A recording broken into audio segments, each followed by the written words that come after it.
አንድ ክፍለ ዘመን ለመሙላት ጥቂት ፈሪ በሆኑ ዓመታት መሃል የተፈጸሙ ጀብዶች አንዳንዶቹ ልብ ወለድ ውስጥ እንጂ በሰው ተፈጸሙ ለማለት የሚከብዱ ናቸው።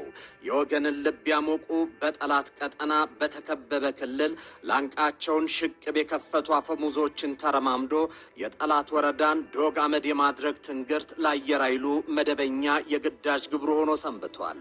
እዚህ ቤት ግዳጅን በተገቢ ሁኔታ መፈጸም ብርቅ አይደለም። እዚህ ቤት የጠላት ቅጥርን ሰብሮ ማለፍ አጃይብ አያስብልም። እልፍ ጀብዶች ሰማዩን ጋልቦ ሲፈጸሙ በኖሩበት ተቋም የላቀ ጀብድ መፈጸም ብቻ ልዩ ያደርጋል። እያወራን ያለነው ስለ ኢፌድሪ አየር ኃይል ነው። 90 የጀግንነት ዓመታት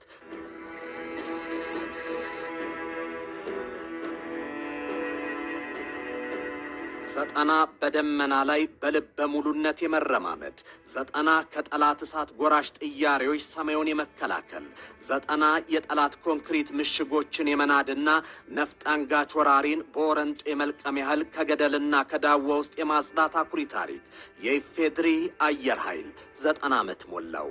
90 ዓመት የዘለቀ የተቋም ግንባታ ተምሳሌትነት የአየር ኃይሉ መገለጫዎች ናቸው። ይህ የኢትዮጵያን ሁሉ ተቋም ባለፈው 7 ዓመት ውስጥ ዳግም ተወልዷል። በቴክኖሎጂ አቅም ከዘመኑ ጋር ተጋብቷል። በዓለም የወታደራዊ አቪዬሽን ዘርፍ ግስጋሴ ራሱን ዋጅቷል። ዛሬ ብቻ ሳይሆን ነገም ሰማዩ የእኛ ነው ያስባሉ ለውጦችን አስተናግዷል። ዛሬ ድሮኖችን ከግዢ ባለፈ በሀገር ውስጥ እስከ ማምረት የደረሰ አቅምን ገንብቷል። ጤና ይስጥልኝ። ይህ ኢትዮ መልህቅ ነው። መልህቃችን የኢፌድሪ አየር ኃይል የ90 ዓመታት ጉዞ የአየር ኃይሉን የአንድ ክፍለ ዘመን የውጣ ውረድ ውሎች የዛሬ የማድረግ አቅሙንና በቴክኖሎጂ ዘርፍ ነገን ያጀ ግብሩን እየዳሰስን አብረናችሁን ቆያለን። አብራችሁን ቆዩ።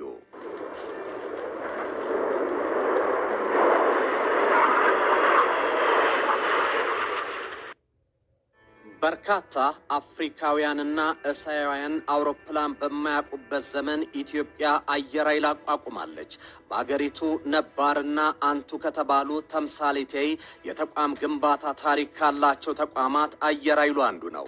አየር ኃይሉ በ90 ዓመታት ታሪኩ በጦር ግንባሮች ድንቅ ጀብዶችንና አስደማሚ ድሎችን በብቃት እንዲፈጽም ተቋሙ የተደራጀበትና የተመራበት ታሪኩ ትልቁን አስተዋጽኦ ይወስዳል። አየር ኃይሉ ከሀገሩ አየር ባሻገር በኢትዮጵያ የሰላም ማስከበር ተልዕኮ ውስጥ ሁሉ ተሳታፊ ነበር። በ1960 በኮንጎ ሰላም ማስከበር ተሳትፏል። በአንድ ወቅት የታንዛኒያን የአየር ክልል በአስተማማኝ ሁኔታ ሲጠብቅ ነበር። በሱዳንና ደቡብ ሱዳን የሰላም ማስከበር ተልዕኮን በብቃት ተወጥቷል። ዛሬ አየር ኃይል በቀጠናዊና በአህጉራዊ ሰላም ማስከበር ተልዕኮች የላቀ ሚና ይዞ እየሰራ ሲሆን በሶማሊያ የሰላም ማስከበር ተልዕኮ ተሳታፊ ነው። ነገር ግን 90 ዓመታቱ አልጋ ባልጋ ብቻ አልነበሩም። አየር ኃይሉ ከዚያ አስደማሚ የድል እርምጃዎቹ ሸብረክ ያለበት ጊዜንም አሳልፏል።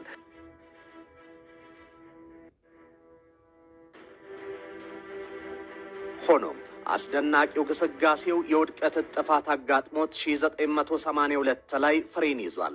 1983 ዓመተ ምህረት ላይ የተካሄደው የፖለቲካ ስርዓት ለውጥ አየር ኃይሉን የውድቀት ጉዞውን አሃዱ እንዲል አስገድዶታል። በዚህ ጊዜ ሀገር ብዙ የለፋችባቸው የአየር ኃይሉ ብቁ አብራሪዎችና ቴክኒሻኖች እንዲበተኑ፣ አውሮፕላኖች ከጥቅም ውጭ እንዲሆኑ፣ መሰረተ ልማት እንዳይኖረው ተደርጓል። ነገሩን የሚያከፋው በዚህ ወቅት የአየር ኃይሉ ህልውና ጥያቄ ውስጥ መግባቱ ነው። በአህጉሪቱ በጥንካሬው ስመጥርና ስመገናን የነበረው አየር ኃይሉ ለሀገር ግንባታ ያደረገው አስተዋጽኦ ተክዶ ሚናው ኮስሶ አየር ኃይል አያስፈልገንም ፈርሶ ካላየን እስከሚል ግብ የተገጠመበትም ነበር። ሆኖም በኢትዮጵያ ጠቅላይ ሚኒስትር አብይ አህመድ የመሩት የለውጡ መንግስት መምጣቱ አየር ኃይሉን ዳግም እንደ አዲስ ወልዶታል። የኢትዮጵያ አየር ኃይል እስከ ደርግ መንግስት መጨረሻ ድረስ እጅግ ፕሮፌሽናል በደንብ የታጠቀ በአፍሪካ ክብር ያለው አየር ኃይል ነው የነበረውን በማፍረስ ከዜሮ የመጀመር አባዜያችን አየር ኃይላችን ፈራርሶ ዳዋና አቧራ ወርሶት ከዜሮ እንዲጀምር ተደርጓል። 89 ዓመት የቆየ አየር ኃይል ነው ያለው። ይሄ አየር ኃይል በቀደመ ታሪኩ አፍሪካ ውስጥ ስመጥር የሚባል ተቋም ነው። ለምሳሌ ታንዛኒያ ነፃ ከወጣች በኋላ የታንዛኒያ ጎረቤት የሆነው ሞዛምቢክ በፖርቹጋል ስር ከኮሎኒ ነፃ አልወጣም ነበር። በዚያ ጊዜ የኢትዮጵያ አየር ኃይል ታንዛኒያ ድረስ በመሄድ ለወራት በራሱ አውሮፕላንና በራሱ ፓይለቶች ለወራት የታንዛኒያ የአየር ክልል ከጎረቤት የፖርቹጋል ፎርስ ይከላከል ነበር። ከራሱ አልፎ የሌሎች አፍሪካ ወንድሞቹን የአየር ክልል ለመጠበቅ የሚያስችል ብቃት ነበረው።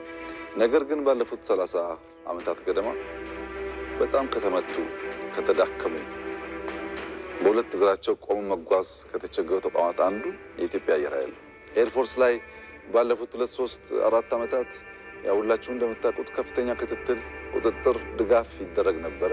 የተገኘው ውጤት ግን ኢምፕሬሲቭ ነው። እውነት ለመናገር ኢትዮጵያውያን ሊኮሩ ይገባቸዋል። የኢትዮጵያ አየር ኃይል በጣም ጠንካራ ቁመና ላይ ይገኛል። ይህ ቁመና አሁን ያለንበት ደረጃ ብዙ ያደከመን ብዙ ያስወጣን ቢሆንም እዚህ አሁን ያለበት ደረጃ በዚህ ጊዜ እንደርሳለን ብሎ መገመት ግን የዛሬ 5-6 ዓመት ለመጣ ሰው አይታሰብም። ጠቅላይ ሚኒስትር ዶክተር አብይ አህመድ ከፍተኛ ሪፎርም ካካሄዱባቸው ተቋማት መካከል አየር ኃይሉ ፊት መስመር ላይ አለ።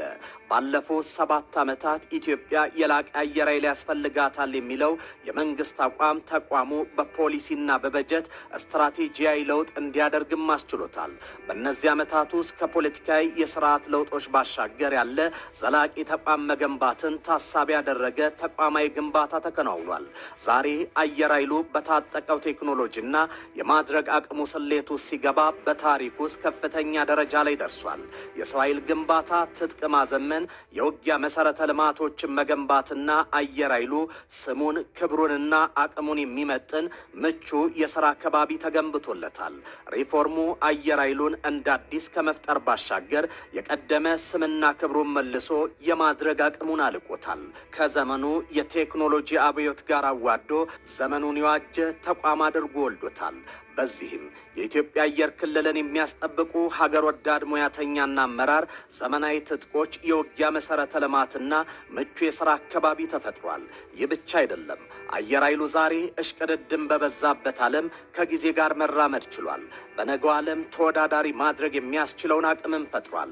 በተለይም አሁን ዓለም ከአየር ኃይል እስከ ሳይበር የበላይነቱን ለማሳየት ውድድርና ሩጫ ውስጥ በገባበት ጊዜ ኢትዮጵያ በውድድሩ በአፍሪካ አህጉር ቀዳሚ አየር ኃይል መገንባትን ታሳቢ አድርጋ እየሰራች ትገኛለችም። እንግዲህ የዚህ ተቋም ህልም በ2030 የዛሬ 6 ዓመት ገደማ በአፍሪካ ውስጥ አንዱ ስመጥር ሰፕላየር መሆን ነው። ለአፍሪካ ማርኬት በዩኤቪ እና የተለያዩ የአውሮፕላን ፓርቶች እና አውሮፕላኖች ለአፍሪካ ማርኬት ማምረት ማቅረብ እንፈልጋለን። አሁን ኢትዮጵያ ያንን የመወዳደር ፍላጎት ስላላት ወደዚያ ገበያ ትገባለች። ምንም ጥርጥር የለውም። በ2030 ለበርካታ ሀገራት አውሮፕላኖች ዩኤቪዎች እናቀርባለን። ለእኛም ለሀገር ውስጥ ፍላጎት በርከት ያለውን ሁሉን ላናሟላ እንችላለን። በርከት ያለ ፍላጎቶቻችንን በተለያየ መንገድ እንደምናሟላ ተስፋ ይደረጋል። በተለይ በአቪዬሽን ከማንም ቀደምት ነው የታጠቅነው። አንዳንዱ ኤዥያ ሀገር አውሮፕላን ምን እንደሚመስል በማያውቁበት አፍሪካ ይቅርና የነበርንበት ነው። ቁጭት ነው። የመጀመሪያ ስንጀምር ምንድነው መሆን የሚገባን ቦታ አይደለንም ብለን ነው በጣም ተግባብተን የተነሳ ነው።